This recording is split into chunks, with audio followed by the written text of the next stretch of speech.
दोस्तों आप ये 3 सेंटेंसेस सुनो और बताओ कि इनमें से कौन सा सेंटेंस आपको लग रहा है कि ये बात झूठ है। ओके, फॉल्स स्टेटमेंट पकड़िएगा, एकदम ध्यान से सुनिएगा। पहली स्टेटमेंट, खेती करने से पृथ्वी को नुकसान होता है, इसलिए अब खेती धीरे धीरे कम कर देनी चाहिए। दूसरा स्टेटमेंट, इंसानों को कीड़े खाना शुरू करना पड़ेगा क्योंकि गेहूँ चावल ये सब खाने से पृथ्वी को नुकसान होता है। तीसरी स्टेटमेंट, 2030 तक गाय भैंस बकरी एक्सेट्रा इन सब लाइफ स्टॉक एनिमल्स की पॉपुलेशन 30 से 50% ख़त्म करनी पड़ेगी, वरना पृथ्वी को नुकसान पहुंच जाएगा। चौथा स्टेटमेंट, किसानों को अब जेनेटिकली मॉडिफाइड सीड्स इस्तेमाल करने चाहिए क्योंकि जो बीज आज तक इंसानी सभ्यता इस्तेमाल कर रही थी उससे पृथ्वी को बहुत नुकसान होता है। आप वीडियो ख़त्म होने से पहले सोच कर बताओ कि कौन सा स्टेटमेंट फॉल्स है। And rising temperatures are threatening food security. The crisis deepens, food crisis spirals in Lahore. Of what's called food insecurity. It is widespread in the United States, and there's no obvious end in sight.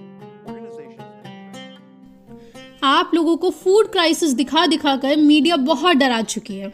अब हम सब मिलकर food crisis की तह तक जाने की कोशिश करते हैं। ओके, बहुत ही ज़्यादा शॉकिंग खुलासे हैं, ध्यान दीजिएगा क्योंकि डर खत्म होता है सत्य की जानकारी से।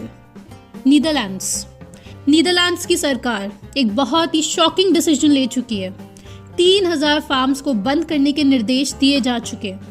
अब इन 3000 फार्म्स में खेती नहीं की जा सकेगी और खेती को रोकने के लिए सरकार ये फार्म्स को खरीद कर किसानों को बदले में मनी दे रही है। रीज़न हम आगे जानेंगे क्यों किया गया ऐसा। बहरहाल सरकार फार्मर्स को स्पष्ट कह चुकी है कि या तो तुम लोग मनी ले लो या फिर हमें ज़बरदस्ती खाली करवाने पड़ेंगे फार्मलैंड्स। और इतना ही नहीं, Dutch government life stock animals यानी बकरी गाय भैंस एक्सेट्रा इन सब की जनसंख्या को 2030 तक 30 से 50% घटाने का डिसीजन ले चुकी है और ऑर्डर्स दिए जा चुके हैं कि जल्द से जल्द इन जानवरों की संख्या कम करना शुरू कर दो और इसके लिए 25 बिलियन यूरो यानी करीब 22 लाख करोड़ रुपए, जी हाँ 22 लाख करोड़ रुपए जानवरों की जनसंख्या घटाने के लिए ये स्कीम लॉन्च करने वाली है। ये सब क्यों? क्योंकि फूड क्राइसिस हो रही है ना, क्लाइमेट चेंज हो रहा है। नीदरलैंड्स में तो प्रोटेस्ट बहुत भयानक रूप ले चुकी है क्योंकि एक तरफ दुनिया भर में अनाज के दाम आसमान छू रहे हैं और दूसरी तरफ खेती रोकी जा रही है। अब नेक्स्ट आप बहुत ही अजीब सी न्यूज़ देखें। यह है यूके गवर्नमेंट की वेबसाइट। यहाँ पर फार्मर्स को मनी दिया जा रहा है कि वो फार्मिंग छोड़ दो, फार्मिंग से रिटायर हो जाओ। इस स्कीम में एनरोल होने के लिए आपको अपना लैंड सरेंडर करके सरकार को सौंप देना है। अपने जानवरों को ग्रेजिंग करवाना तक गिव अप करना है। यहाँ तक कि आपने अगर अपना कोई लैंड किसी को लीज पर दिया है उसको भी सरकार के हवाले करना है। मनी लो और खेती छोड़ो। बेसिकली आप समझ ही गए होंगे, यूके गवर्नमेंट की कोशिश है ज़्यादा से ज़्यादा किसान खेती छोड़ दें। इसका भी मिस्टीरियस रीज़न हम आगे जानेंगे। अभी आप और शॉकिंग चीज़ें देखें। पहले फूड क्राइसिस हो रही है ना, तो शायद इसलिए थोड़ी खेती कम कर देंगे तो फूड क्राइसिस सॉल्व हो जाएगा। शायद कुछ होती होगी कैलकुलेशंस, हमें क्या पता। Thousands of Dutch farmers are rallying against the government on their tractors. Farmers को समझ नहीं आ रहा है और बिना बात प्रोटेस्ट कर रहे हैं। नेक्स्ट आप देखो यूएस से, और ये आर्टिकल की ज़रा हेडलाइन पढ़िए हमारे साथ। The Biden administration will pay farmers more money not to farm. मकसद है कि 40 लाख एकड़ लैंड कंजर्वेशन रिजर्व प्रोग्राम में ऐड हो जाए और इस 40 लाख एकड़ लैंड पर खेती रोक दी जाए। 400 एकड़ नहीं, 4000 एकड़ नहीं, 4 लाख एकड़ नहीं, 40 लाख एकड़ खेती रोको क्योंकि फूड क्राइसिस क्लाइमेट चेंज हो रहा है। 40 लाख एकड़ कितना होता है? महाराष्ट्र में एक इंसान मैक्सिमम 54 एकड़ फार्मलैंड ही खरीद सकता है। पूरा का पूरा दिल्ली का एरिया है 36 लाख। नेक्स्ट आप इस शॉकिंग ग्राफ देखो। ये है यूएसए के फार्मलैंड का टोटल एरिया साल 2000 से 2021 का। बढ़ने की जगह कहाँ से कहाँ गिर गया है। साल 2000 में 9,45,080 से गिर गया 8,95,300 पर। सेम यही ऑस्ट्रेलिया में हो रहा है। वहाँ की सरकार भी लाइफ स्टॉक एनिमल्स की पॉपुलेशन 30% डिक्रीज करने के ऑर्डर दे चुकी है। गवर्नमेंट बहुत स्पीड से फार्म्स खरीद रही है ताकि खेती रोकी जा सके। यही स्थिति Ireland, Poland, Argentina, Sri Lanka etcetera हर जगह बनाई जा रही है अलग अलग तरीकों से। कहीं फर्टिलाइजर्स का प्राइस अचानक इतना ज़्यादा बढ़ा दिया जाता है कि खेती करना पॉसिबल ही नहीं हो पा रहा है। अफ्रीका में बिल गेट्स का AGRA यानी alliance for a green revolution in Africa, आप लोग हमारी पिछली वीडियोस में ऑलरेडी देख चुके हो कि कैसे पूरे अफ्रीका में फार्मिंग का बैंड बजा चुका है बिल गेट्स। धन्यवाद हो वंदना शिवा जैसे एक्सपर्ट्स का, वरना किसी का ध्यान बिल गेट्स और बर्बाद होते हुए अफ्रीकन एग्रीकल्चर पर जाता ही नहीं। The United States evolved a phrase during the Vietnam War, and the phrase was food as a weapon. To deliberately create hunger locally in order to make the world dependent. India में, राजस्थान में किसी भी इंसान को एक से ज्यादा काऊ रखना अलाउड नहीं है अब, अगर उसके पास 100 गज की जगह अलग से नहीं है गाय के लिए।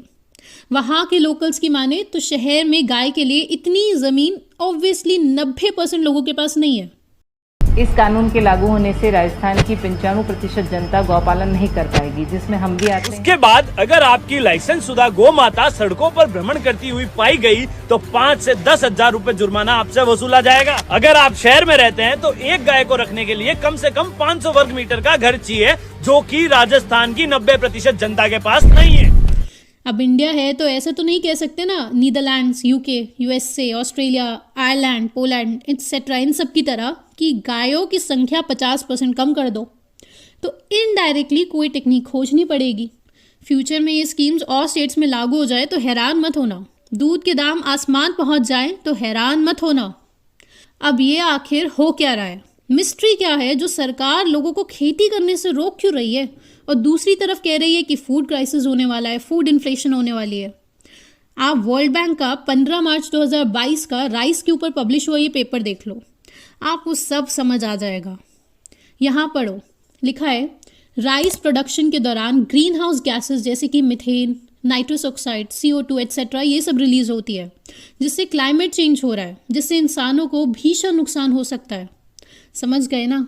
और एग्जैक्टली यही लॉजिक इनका इन लाइफ स्टॉक एनिमल्स के लिए भी है कि जब गाय और भैंस का डाइजेशन प्रोसेस होता है तो उस दौरान बहुत ज़्यादा मीथेन रिलीज होती है।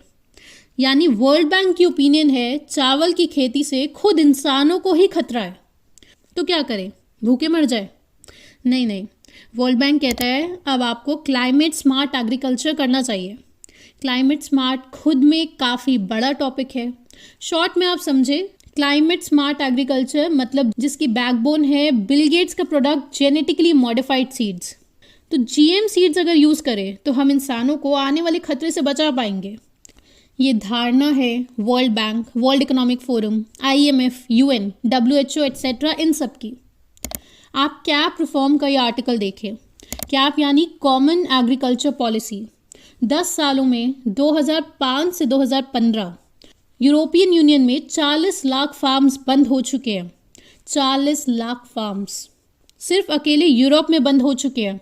शॉकिंग डेटा है ये, लेकिन ऐसी रिपोर्ट्स अब भविष्य में आती रहेंगी।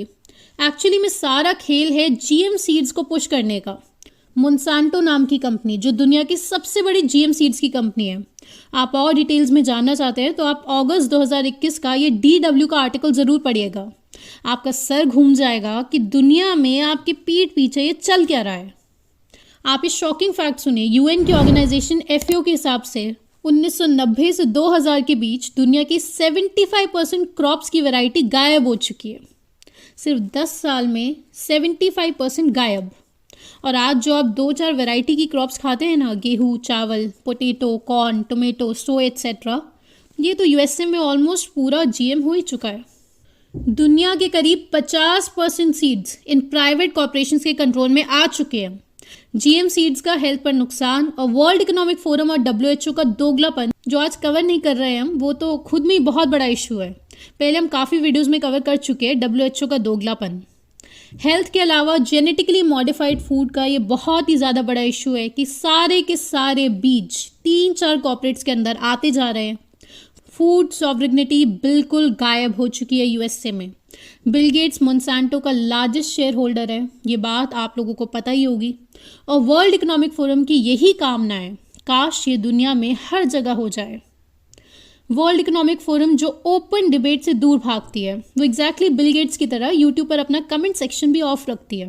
वो लोगों पर वाया गवर्नमेंट्स थोप रही है जीएम सीड्स, और इसलिए देशों की सरकारें पुराने फार्मर्स को कह रही है खेत हमें सरेंडर कर दो, क्योंकि पुराने फार्मर्स जीएम सीड्स नहीं लगाना चाहते हैं।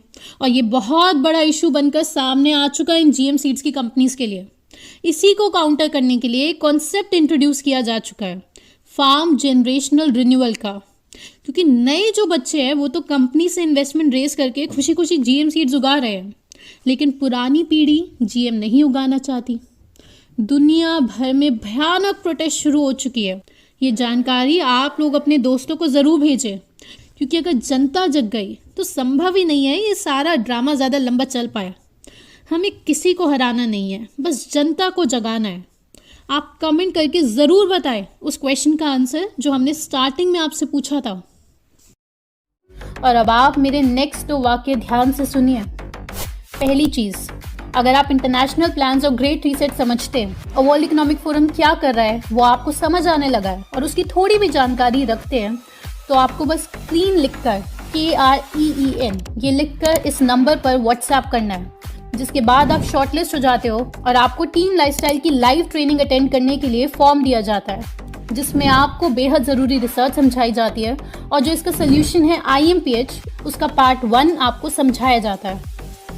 दूसरी ज़रूरी बात, बहुत सारे लोग पिछले 1.5 साल से हर महीने रेगुलर वेबिनार्स अटेंड कर रहे हैं, जिससे एक बड़ा ग्रुप बन चुका है आज, जिनके बहुत स्ट्रॉन्ग बेसिक्स हो चुके हैं और बहुत डीप नॉलेज हो चुकी है इन सारे एजेंडास की कि वर्ल्ड रीच ह्यूमन सिविलाइजेशन को किस दिशा में ले जा रहे हैं।